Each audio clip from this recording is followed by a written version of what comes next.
नमस्कार दोस्तों, मैं हूं Dheeraj Kumar. Trading with Toto channel पर आपका स्वागत है। दोस्तों, शेयर मार्केट में ट्रेडिंग करने वाले लोगों में ज़्यादातर जो नए लोग हैं उनके साथ एक समस्या लगातार बनी हुई होती है कि अपनी किसी एक स्ट्रेटजी या किसी एक थ्योरी पर वो टिके नहीं रहते।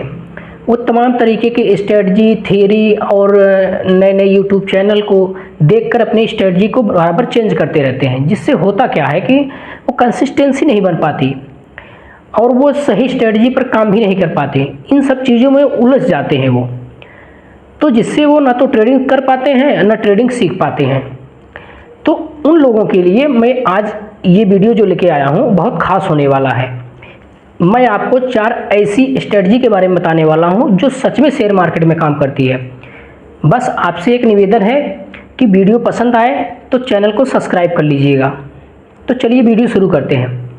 इस वीडियो में पहला पॉइंट है, ट्रेंड की दिशा को देखते हुए एंट्री पॉइंट और एग्जिट पॉइंट को क्लियर करना कि कैसे हमको एंट्री पॉइंट और एग्जिट पॉइंट ढूंढना है। इसके लिए क्या करना है, मार्केट के ट्रेंड को कैसे आप देखेंगे, यह आगे वीडियो में अभी आपको पता चल जाएगा। चलते हैं हम अपने नेक्स्ट पॉइंट पर। नेक्स्ट पॉइंट हमारा ये है कि मार्केट को स्ट्रक्चर को समझना। देखिए, मार्केट के स्ट्रक्चर का मतलब क्या हुआ, पहले यही समझ लेते हैं। स्ट्रक्चर का मतलब होता है ढांचा। किसी भी चीज़ का यदि आप ढांचा नहीं समझ पाएंगे, स्ट्रक्चर नहीं समझ पाएंगे, तो जाहिर सी बात है आप उसको अच्छे से नहीं समझ पाएंगे। एग्जाम्पल के रूप में ये बोर्ड ही ले लीजिए।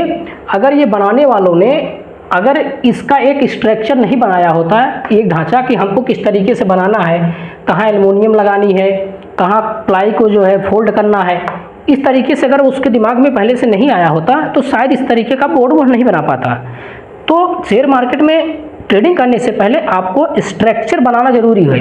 एक आपको ढांचा बनाना है किस तरीके से हम ट्रेडिंग करने वाले हैं। अब बात आती है स्विंग हाई और स्विंग लो की। जब कीमतें, स्विंग हाई का मतलब क्या हुआ, जब कीमतें बढ़ती हैं, और स्विंग लो का मतलब क्या हुआ, जब कीमतें घटती हैं। अब बाजार कोई किसी एक दिशा में लगातार कंटिन्यू चलता नहीं। जैसे एग्जाम्पल के रूप में स्विंग हाई का मतलब आपको समझा देते हैं। एग्जाम्पल के रूप में जैसे जब आप सीढ़ी पर चढ़ते हैं, ये हो गई हमारी एक सीढ़ी, सॉरी ये तो बड़ी बन गई, ये हो गई सीढ़ी। जब सीढ़ी पे एक सीढ़ी पर चढ़ते हैं तो दूसरी सीढ़ी इसके जस्ट ऊपर होती है। अब अगली सीढ़ी पर चढ़ेंगे तो ये सीढ़ी भी जस्ट इसके ऊपर होगी। मतलब एक तरीके से लगातार मार्केट को ऊपर जाना होता है। स्विंग हाई का मतलब यही होता है कि लगातार मार्केट कदम दर कदम ऊपर चलता है। एग्जाम्पल के रूप में जैसे आप घर में जब मकान में जो सीढ़ी बनी हुई होती है मकान में, उस पर जब चढ़ते हैं तो एक सीढ़ी जो है नीचे होती है, जस्ट अगली वाली सीढ़ी पिछली वाली सीढ़ी से ऊपर होती है। मतलब मार्केट जो है, मार्केट के परिप्रेक्ष्य में अगर देख रहे हैं तो मार्केट पिछले हाई से अगला हाई फिर नया बना दिया। अगला हाई बनाने का मतलब क्या हुआ कि मार्केट हायर हाई बना रहा है। जबकि ऐसा बहुत कम ही होता है कि मार्केट लगातार ऊपर जाए। अक्सर आपने देखा होगा कि मार्केट ऊपर जाता है, फिर कुछ नीचे आया, फिर ऊपर गया, या फिर कुछ देर यहीं स्ट्रगल किया, फिर जो है ऊपर गया। ये अभी बताएंगे कि ऐसा क्यों होता है कि मार्केट यहाँ ऊपर नीचे आता है, फिर ऊपर जाता है, क्यों साइडवेज होकर फिर ऊपर चला जाता है। ये सब चीज़ें आगे की वीडियो में चर्चा किया जाएगा। पहले ये समझ लेते हैं कि हायर हाई, जब मार्केट स्विंग हाई बनाता है तो हायर हाई की कंडीशन क्या होती है। हायर हाई तभी होता है जब मार्केट लगातार ऊपर जा रहा हो। अब एक कंडीशन आती है स्विंग हाई में ही कि हायर लो कब बनाता है। इस एग्जांपल से समझ लेते हैं। ये हो गया सीढ़ी का एग्जांपल। इसमें आप देख रहे हैं कि एक सीढ़ी दूसरी सीढ़ी से ऊपर है। जब इस दूसरी वाली सीढ़ी पर हम नंबरिंग कर दे रहे हैं, पहली, दूसरी, तीसरी, जब दूसरी सीढ़ी पे पहुंचते हैं तो आपको लगता है कि एक नंबर वाली सीढ़ी उससे नीचे है। जब तीसरी पर पहुंचते हैं तो आपको लगता है दूसरी वाली नीचे है। तो इसका मतलब क्या हुआ, इसका मतलब ये हुआ कि जब आप दूसरी सीढ़ी पर पहुंच जाएंगे तो पहली सीढ़ी को देखेंगे कि वह सीढ़ी दूसरी वाली से नीचे है। इसका मतलब क्या हुआ, हायर हाई मार्केट तो जो पहले बताया मैंने, और हायर लो कब बनाता है। हायर लो का कहने का अर्थ है कि मार्केट एक बार तो ऊपर गया, आपने पहली सीढ़ी पर पावदान अपना पैर रख दिया। अब आप जैसे दूसरी सीढ़ी पर चढ़ेंगे तो पहली सीढ़ी क्या हो जाएगी, उससे कम हो जाएगी, उसकी हाइट उससे कम हो जाएगी, मतलब ये कुछ मार्केट नीचे आएगा। फिर आपने, ये हो गई आपकी पहली सीढ़ी। अब मार्केट फिर ऊपर गया, ये हो गई आपकी दूसरी सीढ़ी, क्योंकि अब पिछले जो हाई था इसको ब्रेक करेगा, फिर मार्केट ऊपर गया। ये हो गई दूसरी और ये हो गई तीसरी सीढ़ी, मतलब अपने लो को फिर ये तोड़ के ऊपर निकल गई। तो ये हो गया हायर लो। पिछली सीढ़ी का बेस जो 1 नंबर पे है वह 2 नंबर से नीचे हो जाएगी। कहने का अर्थ ये है कि यह इसका लो हो जाएगी और यह इसका हाई हो जाएगी। जब तीसरी पर जाएंगे, तीसरा इसका हाई हो जाएगी और ये वाली लो हो जाएगी, 2 नंबर वाली। तो मार्केट लगातार इस तरीके से चलता है, कभी हायर हाई बनाएगा, कभी हायर लो बनाएगा। इस तरीके से मार्केट कभी कभी जो साइडवेज भी हो जाता है। अब आते हैं हम अपने तीसरे पॉइंट पर। तीसरा पॉइंट हमारा ये बताता है कि मार्केट का जो ट्रेंड है, जो हायर हाई या हायर लो बना रहा है, ये ट्रेंड किस तरीके का है, कितना मजबूत है ये आप ये कैसे पता करेंगे कि ये जो हायर हाई बना के मार्केट ऊपर जा रहा है ये कितना मजबूत है, और ये हायर लो अगर बना रहा है तो ये कितना मजबूत है कि हायर लो बना के फिर ऊपर चला जाएगा। इसके लिए आपको एक चीज़ समझना पड़ेगा, कैंडल की फॉर्मेशन को कुछ आपको जानकारी होनी आवश्यक है। अगर मार्केट के मजबूत सिग्नल को पकड़ना है कि मार्केट किस दिशा में वाकई जाने वाला है, तो आपको कैंडल के बारे में कुछ जानना होगा। हायर हाई का मतलब क्या है? हायर हाई का मतलब ये है, जो पहली कैंडल यहाँ पर बनी है, पहले तो ये जान लेते हैं ये इसका लो पॉइंट हो गया, ये इसको हाई पॉइंट हो गया। अब यही सेम चीज़ इसमें होता है, ये लो पॉइंट, ये हाई पॉइंट। जो पहली कैंडल बनी है वह दूसरी कैंडल पहली कैंडल के ऊपर बननी चाहिए और इसके लो को, पहली कैंडल के लो को ब्रेक नहीं करना चाहिए। तब आप समझेंगे कि मार्केट हायर हाई बनाने की कोशिश कर रहा है, इसमें बायर मजबूत ट्रेंड में है, बायर मार्केट को ऊपर ले जाना चाहते हैं। अगर यही चीज़ अब तीसरी कैंडल मैं बनाता हूँ, आप देखिएगा पहली और दूसरी कैंडल से तीसरी कैंडल कैसे अलग है। अब तीसरी कैंडल में आप लोग बताइए ये कैसे पहली और दूसरी से ये तीसरी कैंडल अलग है। इसमें आप ये देख रहे होंगे कि तीसरी जो कैंडल है इसमें विक जो है, इसका पूंछ जिसको बोलते हैं, ये बहुत छोटी है। पूंछ छोटी होने का मतलब क्या है? पूंछ छोटी होने का मतलब ये है, यह मजबूत कन्फर्मेशन है कि मार्केट में बायर बहुत तेज़ी से हावी हो रहे हैं, वो मार्केट को ऊपर ले जाना चाह रहे हैं। ये हो गया आपका हायर हाई की कंडीशन। और यही जैसे इसका उल्टा अपोजिट जब इसका लेंगे तो यही, ये मान लेते हैं ग्रीन कैंडल थी, अब ये हो गई आपकी रेड कैंडल, इसको रेड कैंडल मान लेते हैं। इसको भी रेड कैंडल। अब इसमें भी देखिए पहली कैंडल जो है और दूसरी कैंडल, इसके भी जो है लो पॉइंट को दूसरी वाली कैंडल ब्रेक नहीं कर रही है। मतलब मार्केट का ट्रेंड क्या है, वो लगातार नीचे जाने का। अगर तीसरी कैंडल यहाँ ये बनती है जिस तरीके से यहाँ बनी है ऊपर साइड, इसकी बिक छोटी है, तो इसका मतलब क्या है कि मार्केट में सेलर हावी हैं।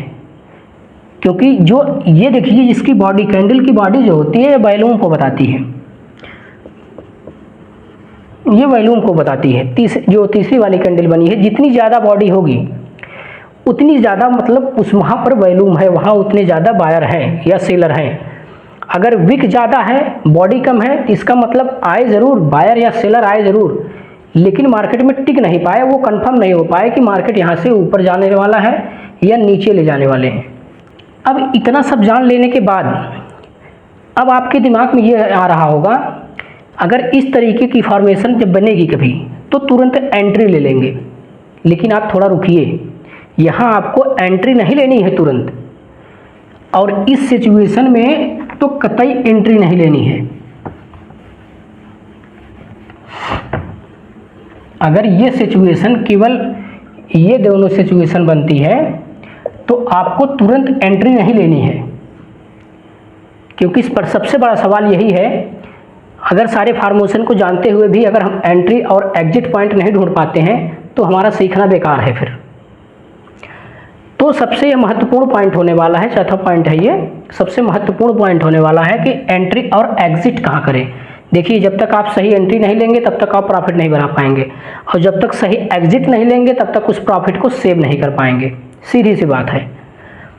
अब ये जानिए, ये कैंडल दो ऐसी कैंडल बनी जो मार्केट को ऊपर ले जाना चाह रही हैं, मतलब एग्रेसिव बाइंग हो रही है। तो क्या हम तुरंत यहाँ एंट्री ले सकते हैं?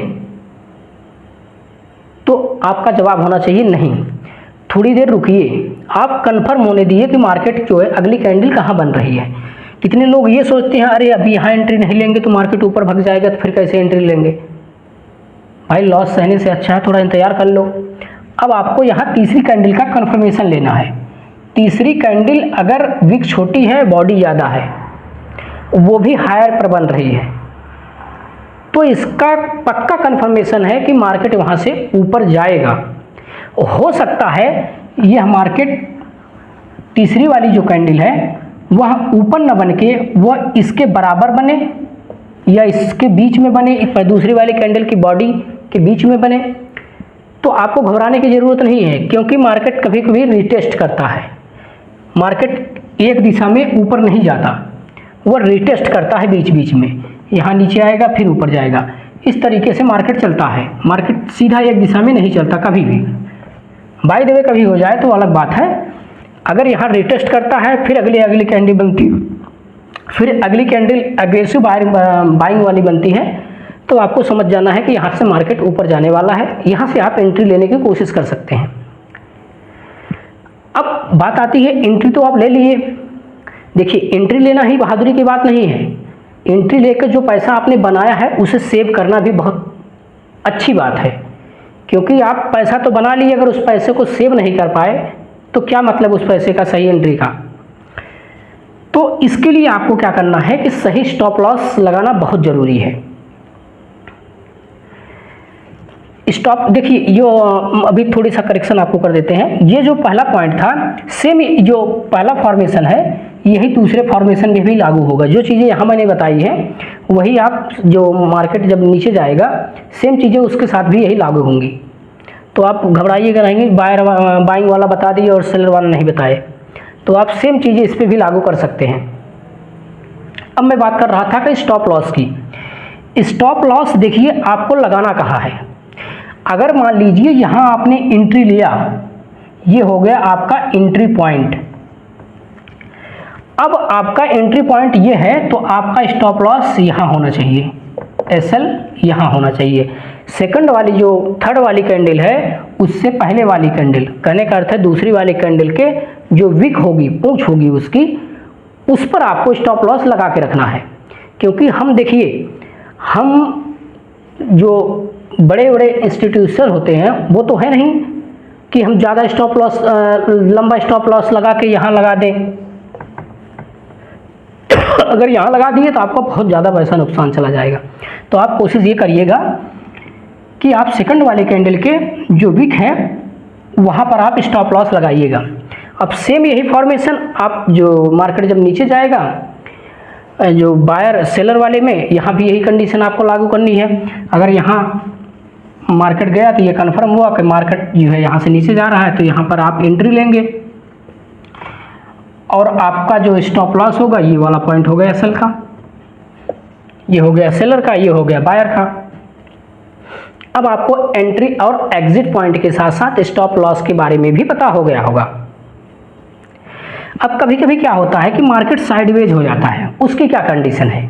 देखिए, मार्केट के साइडवेज होने का मतलब ये होता है कि जितने बायर थे उतने सेलर भी हो गए। अगर बायर सेलर बराबर हो जाएंगे तो मार्केट कतई ऊपर नहीं जाएगा, क्योंकि भाई जितने बेचने वाले थे उतने खरीदने वाले थे, फिर कहाँ से मार्केट ऊपर जाएगा। जब किसी एक की संख्या बढ़ेगी, किसी एक की घटेगी, तब मार्केट किसी एक दिशा में चलेगा। अगर जितना ये है उतना ये हो जाए तो फिर कैसे मार्केट ऊपर जाएगा। इस कंडीशन में मार्केट साइडवेज हो जाता है कुछ इस तरीके से।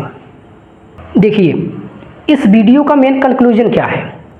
आपको कंक्लूजन निकल के ये आया कि इन्फॉर्मेशन इकट्ठा करना बड़ी बात नहीं है। आप लगातार वीडियो देखते रहिए, नई नई स्ट्रेटजी बनाते रहिए, नई नई थ्योरी आप पढ़ते रहिए, तो उससे कुछ नहीं होने वाला है। आपको क्या नहीं करना, यदि आप ये सीख जाएंगे तो शेयर मार्केट को सीख जाएंगे। क्या चीज़ें हमको छोड़नी है, जैसे जब एग्ज़ाम में बैठते हैं तो हमको जो क्वेश्चन नहीं आता या फिर जिस क्वेश्चन में कन्फ्यूज़न है, तो उस क्वेश्चन के लिए क्या करते हैं, अगर ABCD अगर 4 विकल्प हैं तो आप उसमें ये देखते हैं कि कौन सा इसमें नहीं हो सकता। ये थोड़ा सोचते हैं कि ये भी हो सकता है, ये भी। तब आप उसमें एक एक विकल्प को काटते हैं, ये नहीं हो सकता, ये हो सकता है। इस वीडियो का मेन पर्पज़ ये है, ज़्यादा इन्फॉर्मेशन इकट्ठा करने के बजाय आपको कौन सी चीज़ें नहीं करनी है वो जानना ज़्यादा ज़रूरी है। वीडियो पसंद आया हो तो चैनल को सब्सक्राइब जरूर कर लीजिएगा और लाइक बटन है, लाइक बटन को भी प्रेस कर लीजिएगा। वीडियो देखने के लिए धन्यवाद।